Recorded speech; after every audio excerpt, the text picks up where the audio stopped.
Durante siglos, la humanidad ha buscado respuestas sobre sus orígenes, pero ¿y si la ciencia oficial apenas está rozando la superficie?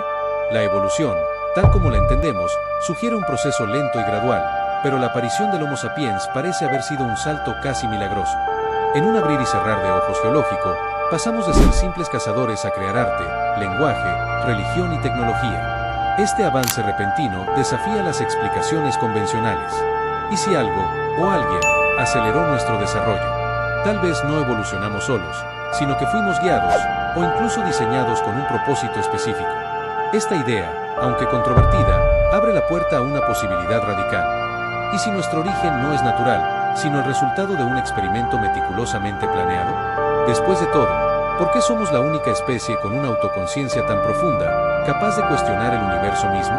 Esa singularidad podría no ser casualidad, sino señal de un diseño intencional, la primera pista de que fuimos sembrados aquí, no solo nacidos. Ese salto evolutivo inexplicable nos lleva a preguntarnos si hubo una intervención externa. Mientras que otras especies tardaron millones de años en desarrollar adaptaciones modestas, los humanos modernos surgimos con cerebros desproporcionadamente grandes, capacidad de abstracción, empatía compleja y un deseo innato de explorar el cosmos. Nada de esto ofrece una ventaja inmediata de supervivencia. Entonces, ¿por qué evolucionamos así? Algunos investigadores sugieren que mutaciones aleatorias no explican esta explosión cognitiva. Quizás recibimos un empujón genético. ¿Y si, en lugar de un accidente de la naturaleza, fuimos diseñados? Esta hipótesis nos obliga a considerar la existencia de una inteligencia mucho más antigua, tal vez incluso anterior a la historia registrada de la Tierra. Curiosamente, el ADN humano contiene secuencias que parecen no tener función aparente, como si fueran códigos inactivos esperando una señal. ¿Serían estos fragmentos el legado de ingenieros genéticos que nos moldearon para un futuro que aún no comprendemos? Si esa civilización antigua existió, ¿por qué no hay rastros claros de ella? La respuesta podría estar en catástrofes globales que borraron casi todas las huellas. Pero aún así, algunos fragmentos sobrevivieron, como Göbekli Tepe, un complejo megalítico de más de 12.000 años, construido por cazadores-recolectores que, según la arqueología tradicional, no deberían haber tenido la capacidad técnica para tal hazaña. Este sitio, y otros como él, sugieren que había conocimientos avanzados circulando mucho antes de lo que imaginamos. Tal vez esa civilización primordial colapsó, pero dejó semillas, no solo arquitectónicas, sino también biológicas y culturales, que dieron origen a la humanidad tal como la conocemos. ¿Y si Göbekli Tepe no es un templo, sino una señal? Una marca dejada deliberadamente para que, cuando estuviéramos listos, pudiéramos reconocer nuestra verdadera herencia. La precisión astronómica de sus estructuras refuerza esta idea. Alguien sabía mucho más de lo que debería en aquella época. ¿Y esos jardineros, cómo los describirían nuestros ancestros? En las mitologías de todo el mundo encontramos relatos sorprendentemente similares. Seres poderosos que descienden del cielo, enseñan artes, ciencia y leyes, y luego desaparecen. Los sumerios hablaban de los Anunnaki, los egipcios, de Thoth, los mayas, de Quetzalcóatl. ¿Fueron estos dioses solo producto de la imaginación primitiva, o recuerdos distorsionados de ingenieros reales? Si una civilización altamente avanzada hubiera manipulado nuestro ADN, sus representantes parecerían dioses para tribus antiguas. La línea entre mito e historia se vuelve tenue. Tal vez los dioses no crearon al hombre a su imagen, sino que lo modificaron para servir a un experimento mayor. Y lo más intrigante, ¿por qué todas estas culturas, aisladas entre sí, cuentan historias tan parecidas? Esto sugiere una fuente común, un evento real reinterpretado con el tiempo, pero nunca del todo olvidado. Esta idea gana fuerza al examinar los mitos de creación. Prometeo, en Grecia, robó el fuego de los dioses para dárselo a los humanos, un acto de transmisión que trajo conocimiento y sufrimiento. En Mesopotamia, los dioses crearon a los humanos para trabajar en sus minas. En todas estas historias hay un tema común. Los humanos fueron hechos, no nacidos naturalmente. El fuego, el conocimiento, la conciencia, todo fue dado. ¿Será que estos mitos preservan una verdad olvidada? Tal vez el fuego de Prometeo no sea una metáfora, sino la chispa de inteligencia implantada por una civilización ancestral. Sí es cierto, entonces nuestra búsqueda de orígenes no es solo curiosidad, es un llamado a recordar quiénes somos realmente y por qué fuimos creados. ¿Y si el sufrimiento que acompaña al conocimiento forma parte del experimento? Una prueba para ver si, incluso ante el dolor, elegiríamos evolucionar. Muchos de estos enigmas cobran nuevo sentido al examinar los llamados OOPAs, objetos fuera de lugar y tiempo. Son artefactos como martillos, o esferas metálicas halladas en minas sudafricanas con una antigüedad geológica imposible. La ciencia oficial los descarta como anomalías o fraudes, pero ¿y si son pistas reales de una tecnología perdida? Estos objetos no encajan en la cronología aceptada precisamente porque asumimos que la civilización comenzó hace apenas 6.000 años. Pero, ¿y si hubo ciclos anteriores? Civilizaciones que florecieron, alcanzaron picos tecnológicos y desaparecieron, dejando solo fragmentos casi indestructibles. Cada OOP-ART podría ser un recordatorio silencioso: ustedes no son los primeros. Y tal vez ni los únicos.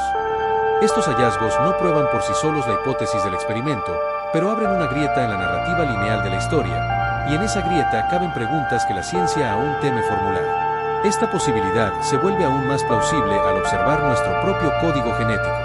El proyecto Genoma Humano reveló algo perturbador. Cerca del 98% de nuestro ADN no codifica proteínas y fue etiquetado como ADN basura. Pero investigaciones recientes sugieren que ese basura podría contener instrucciones regulatorias, archivos de memoria evolutiva o incluso secuencias insertadas artificialmente. Algunos científicos especulan que partes de este ADN no siguen patrones naturales de mutación, como si hubieran sido editadas. ¿Sería posible que una civilización ancestral haya implantado un programa genético en nosotros, con funciones que solo se activarían bajo ciertas condiciones? Tal vez nuestra evolución no sea aleatoria, sino guiada por un algoritmo biológico escondido en las dobleces de nuestro genoma. Si es cierto, entonces no somos solo productos del azar, somos portadores de un legado codificado, esperando ser descifrado. Esta idea resuena fuertemente en la teoría de los antiguos astronautas, pero con un giro crucial. ¿Y si los dioses no vinieron de las estrellas, sino de la propia Tierra, de un tiempo remoto en que una civilización humana o prehumana ya dominaba la genética, la energía e incluso la conciencia? En lugar de extraterrestres, serían nuestros antecesores tecnológicamente avanzados, tal vez incluso nosotros mismos de un futuro lejano que regresaron en el tiempo. Esta perspectiva transforma la teoría de los antiguos astronautas de ficción en una hipótesis temporal. El experimento no fue hecho por alienígenas, sino por una versión anterior o futura de la humanidad. Esto explicaría por qué los dioses parecen tan humanos en sus emociones, errores y deseos. No son extranjeros, son nosotros, en otra fase de la gran espiral del tiempo. Esa civilización ancestral pudo haber dejado más que genes y mitos, quizás moldeó la geografía sagrada del planeta. Lugares como las pirámides de Egipto, las líneas de Nazca o los templos de Angkor Wat comparten proporciones matemáticas precisas y alineaciones estelares que desafían explicaciones puramente prácticas. ¿Por qué culturas separadas por océanos construyeron monumentos con geometría casi idéntica? Tal vez recibieron el mismo manual de instrucciones, un conocimiento heredado de una fuente común. Göbekli Tepe, nuevamente, surge como pieza clave, un santuario construido antes de la agricultura, antes de las ciudades, como si la espiritualidad hubiera venido antes de la civilización, no al revés. ¿Sería este lugar el laboratorio original del experimento? ¿El punto cero donde la conciencia humana fue despertada por primera vez? Y esto nos lleva directamente a la leyenda más persistente de todas, la Atlántida. Descrita por Platón como una isla avanzada que dominaba el mundo antes de ser tragada por el mar, la Atlántida suele descartarse como ficción. Pero, ¿y si es una memoria colectiva distorsionada de una civilización real que existió antes del último deshielo?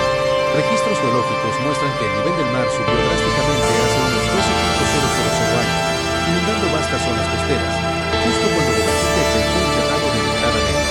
¿Sería esa la caída de la civilización ancestral? Si es así, los sobrevivientes pudieron haberse dispersado por el mundo, llevando consigo fragmentos de conocimiento y el mandato de reiniciar el experimento. Así, la Atlántida no sería solo un mito, sino el eslabón perdido entre un pasado olvidado y el presente que habitamos, un recordatorio de que ya estuvimos aquí antes y fracasamos. Las civilizaciones antiguas demostraron un conocimiento astronómico y matemático que desafía toda lógica. Los egipcios alinearon las pirámides con una precisión milimétrica a las estrellas de Orión. Los mayas calcularon el año solar con mayor exactitud que el calendario gregoriano. Los hindúes descubrieron ciclos cósmicos de millones de años que coinciden con descubrimientos modernos sobre la precisión y las eras geológicas. ¿Cómo pudieron pueblos sin telescopios ni computadoras dominar conceptos tan avanzados? La respuesta más simple y más incómoda es que heredaron ese saber. Tal vez no lo descubrieron, sino que lo recordaron. Si una civilización ancestral ya comprendía los movimientos celestes, pudo haber transmitido ese conocimiento como parte del protocolo del experimento, sembrando no solo cuerpos, sino también mapas cósmicos en la mente de los primeros humanos. Esos saberes, disfrazados de mitos y rituales, sobrevivieron al colapso de la civilización original, pasando de generación en generación.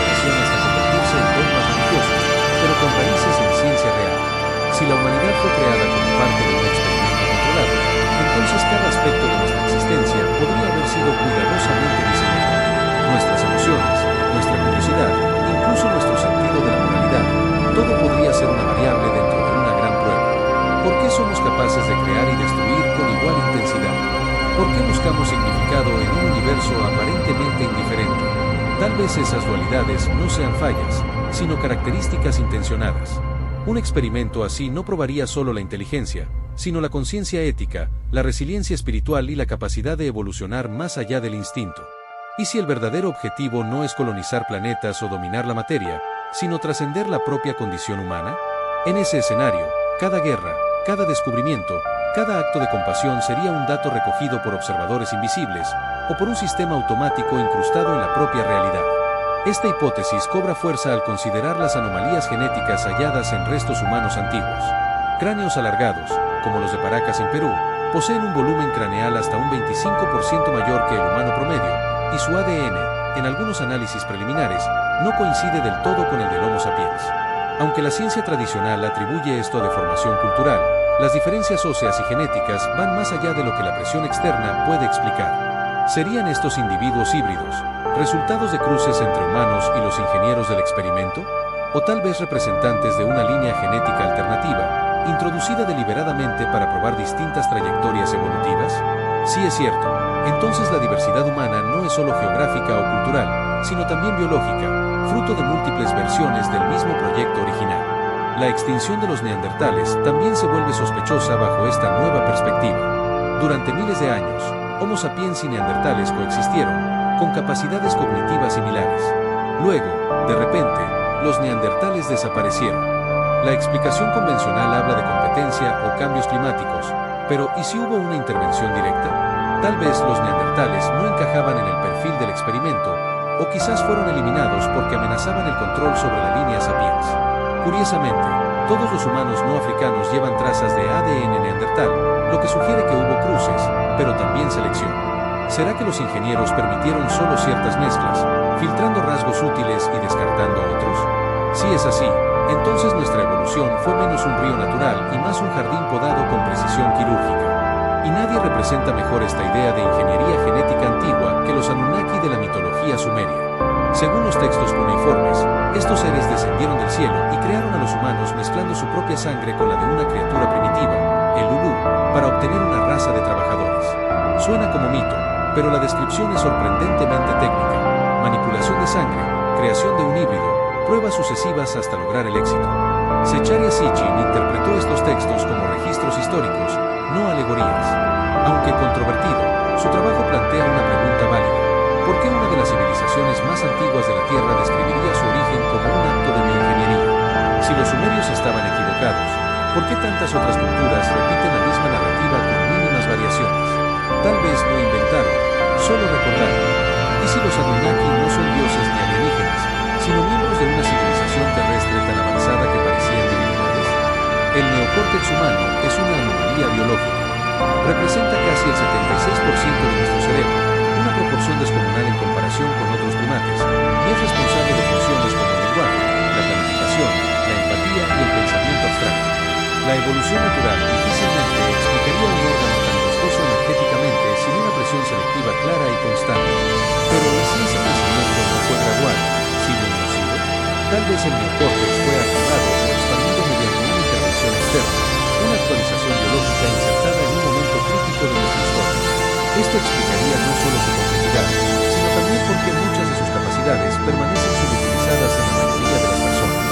Sería como si hubiéramos recibido un superordenador, pero aún estuviéramos usando solo la calculadora. ¿Y si el experimento incluye un despertar programado, un momento en que la humanidad, colectivamente, comience a acceder plenamente a ese potencial? ¿Estaríamos acercándonos a ese umbral ahora? Esta idea de potencial inexplorado aparece también en reliquias físicas que desafían la cronología aceptada. La batería de Bagdad, por ejemplo, es un recipiente de barro con un cilindro de cobre y una varilla de hierro que, al llenarse con vinagre o jugo de uva, genera una pequeña corriente eléctrica. Datada de 200 AC, sugiere que civilizaciones antiguas conocían la electroquímica siglos antes que Volta. De igual modo, la máquina de anticitera, un mecanismo griego de hace 2.000 años con engranajes tan precisos que solo serían posibles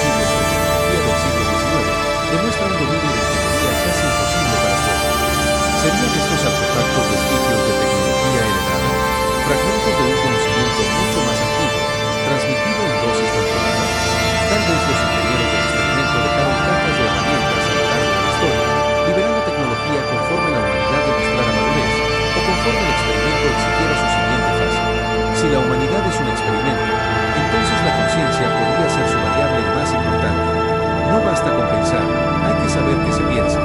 Esta autorreflexión es rara en la naturaleza y tal vez sea el verdadero producto que los creadores buscaban. Todo lo demás, lenguaje, arte, ciencia, sería solo subproducto de ese estado de conciencia expandida. ¿Y si el experimento fue diseñado para probar si una especie biológica, inserta en un mundo físico, lograría reconocer su propia naturaleza ilusoria? Muchas tradiciones espirituales hablan exactamente de eso, del despertar de la ilusión, maya, de la iluminación, del retorno a la fuente. ¿Sería la espiritualidad, entonces, una señal incrustada en el sistema, un llamado interno para que los participantes del experimento perciban que están dentro de él? En ese caso, cada místico, filósofo o científico que cuestiona la realidad estaría, sin saberlo, respondiendo al protocolo original. Este experimento podría no ser lineal, sino cíclico. Mitologías de todo el mundo hablan de eras que se repiten, las yugas hindúes, las edades de oro y de hierro de los griegos, los soles de los aztecas. Cada ciclo termina en catástrofe, diluvio, fuego, guerra, seguido por un renacimiento. ¿Serían estos reinicios parte del diseño?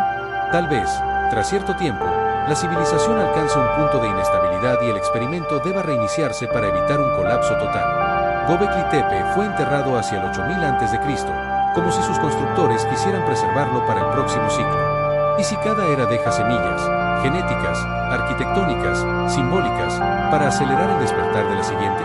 Esto explicaría por qué, tras cada colapso, la humanidad reconstruye con sorprendente rapidez. No empezamos de cero, llevamos un respaldo de una civilización anterior, escondido en nuestro ADN y en nuestros mitos. ¿Y si no somos el único lote del experimento? La paradoja de Fermi pregunta, si el universo es tan vasto y antiguo, ¿por qué no vemos señales de otras civilizaciones? Una respuesta intrigante es que todas las civilizaciones inteligentes son productos del mismo experimento, sembrado por una única civilización ancestral que se expandió por la galaxia, implantando vida consciente en planetas adecuados.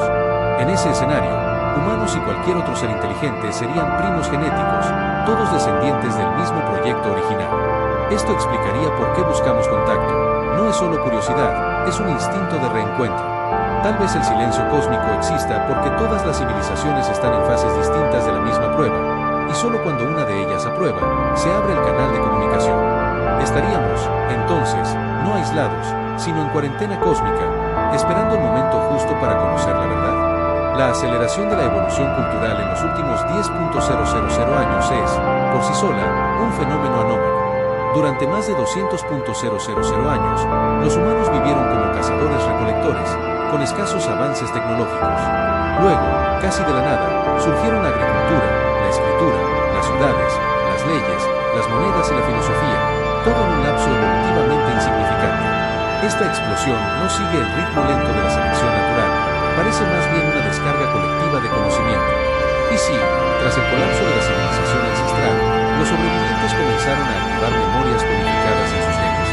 O quizás recibieron actualizaciones periódicas mediante figuras míticas, los llamados profetas o mensajeros divinos. Si el experimento incluye fases programadas, entonces la revolución neolítica no fue un accidente, sino el inicio de la fase 2, el despertar de la civilización organizada. Y ahora, en la era digital, estaríamos entrando en la fase 3, la de la conciencia planetaria. Esta sensación de descarga colectiva también aparece en el lenguaje. A pesar de su diversidad aparente, todas las lenguas humanas comparten estructuras gramaticales profundas, lo que sugiere una gramática universal, como si todas derivaran de una lengua madre original. Estudiosos como Noam Chomsky argumentan que esta capacidad lingüística es innata, casi como un instinto. Pero ¿y si no es solo instinto, sino un módulo implantado? Una interfaz de comunicación insertada genéticamente para permitir coordinación social a gran escala, esencial en cualquier experimento que dependa de la colaboración colectiva. Además, muchas lenguas antiguas, como el sánscrito o el hebreo, se consideran sagradas no solo por su uso religioso, sino por su precisión fonética y su poder simbólico. ¿Serían estas lenguas las claves originales del sistema, códigos de activación escondidos en sonidos y símbolos? Si estamos en un experimento, entonces alguien o algo debe estar observando. Pero ¿dónde están los observadores? Tal vez no estén allá afuera, sino aquí dentro. La hipótesis de la simulación sugiere que nuestra realidad podría ser una construcción digital, pero ¿y si es algo más sutil? ¿Y si los creadores no monitorean cada acción, sino que solo recopilan datos agregados? El nivel global de empatía, la tasa de innovación ética o la frecuencia de despertares espirituales. En este modelo, no habría juicio individual, sino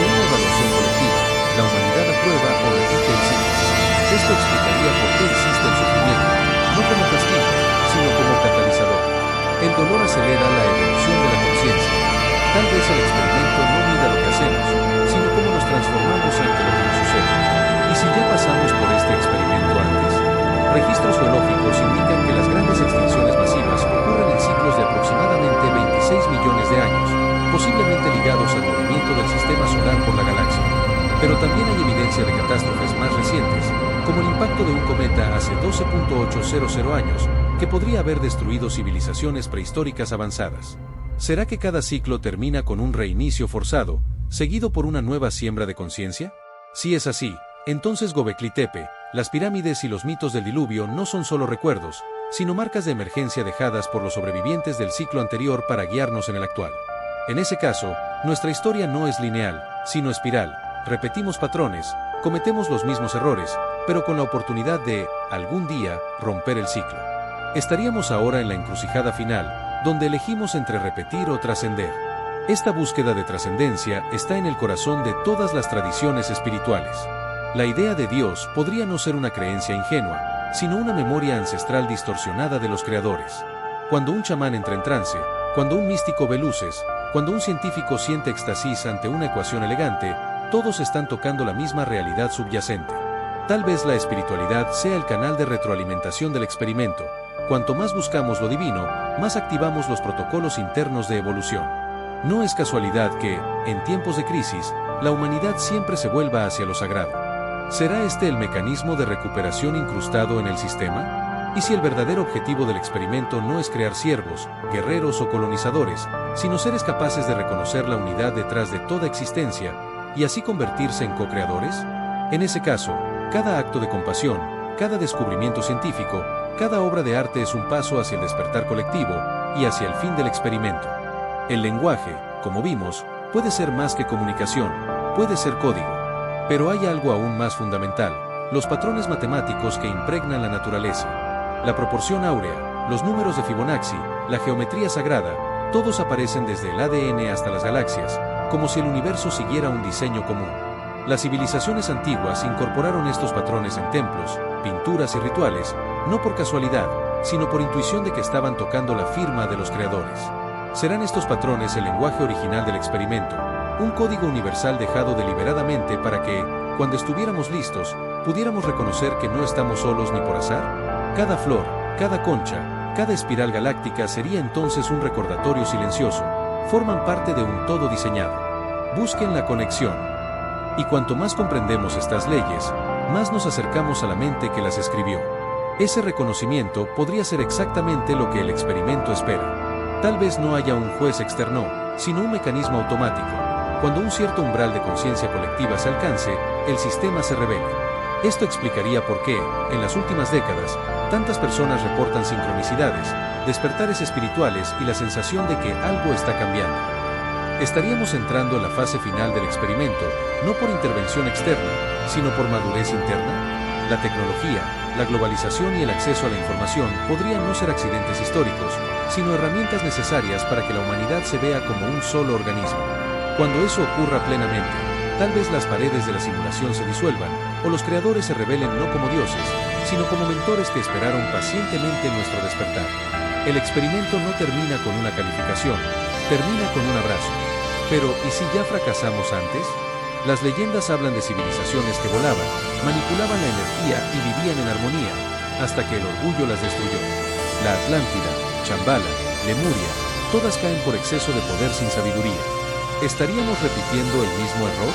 Hoy dominamos la fisión nuclear, la ingeniería genética, la inteligencia artificial, pero nuestra ética aún lucha por alcanzar ese poder.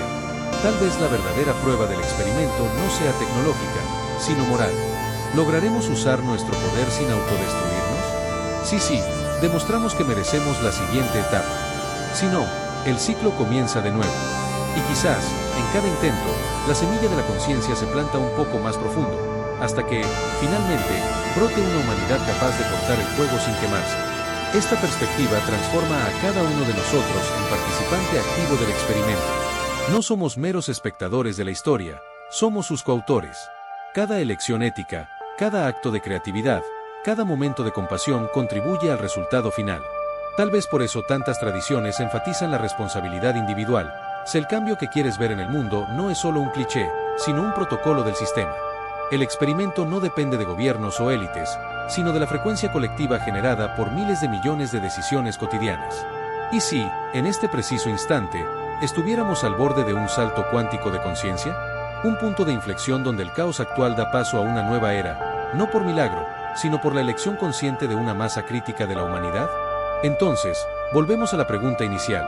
¿Y si el verdadero origen de la humanidad es un experimento de una civilización mucho más antigua?